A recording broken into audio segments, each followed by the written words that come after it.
Okay, so picture this, a hotel room in Kuala Lumpur. A young, popular influencer is found dead. And the only other person there?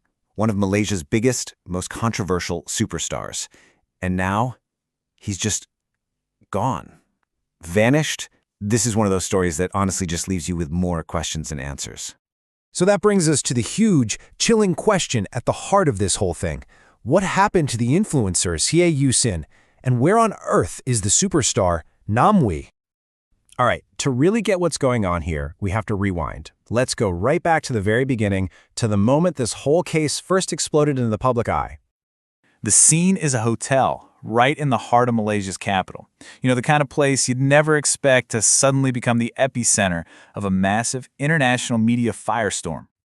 It all kicked off with what seemed like a standard emergency call. Paramedics were sent out, probably thinking they were heading to a routine medical situation. But what they walked into?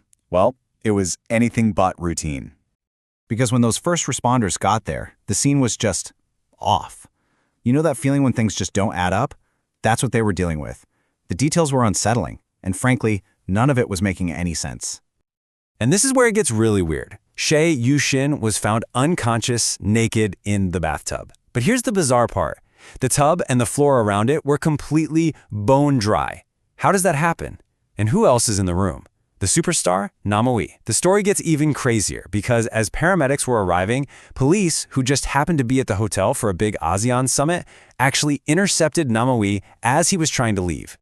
So you might be asking yourself, how does a strange scene in a hotel room blow up into this massive international incident? Well, let's just look at the official timeline. You'll see just how quickly this whole thing spiraled. And I mean, it happened fast. On October 20th, the two of them arrive in Kuala Lumpur, apparently to shoot a video. Just 2 days later, bam, Xie You Xin is dead. By the 24th, Namewee is already facing charges for drug possession and use. But the real bombshell, the game changer, drops on November 4th. That's when the entire investigation gets turned on its head. And this is the exact moment that takes this story from just a tragic incident to something much, much darker. A full-blown homicide investigation. Now you gotta pay attention to the official wording here because it's so important. The case goes from being a sudden death case to an active murder investigation. And look, that's not just some legal paperwork. It's a huge deal. It means the police are now saying, we believe there was foul play here. The Kuala Lumpur police chief, Datuk Fadil, even said it himself, pretty plainly. He stated that the reclassification was a direct result of new findings they'd uncovered. He also made it a point to say that since Namewee was the last person with Xie You Xin, he's believed to be connected to her death.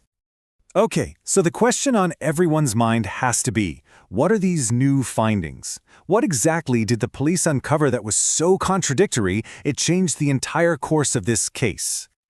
All right, let's break this down piece by piece. Namewee's story, reportedly, is that they were just discussing work, she went to take a shower, and about half an hour later, he found her in the tub. But, again, the police found a dry bathtub, contradiction number 1.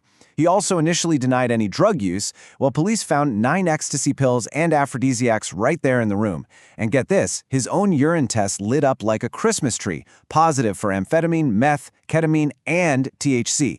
To top it all off, the victim's own manager has gone on the record saying Namewee's account is full of contradictions. So with all of these holes in his story, Namewee quickly became the prime suspect. And that leads us directly to where we are right now. A missing superstar and a massive police operation to track him down. So pretty much the second the police reclassified this case as murder, poof, Namewee disappeared.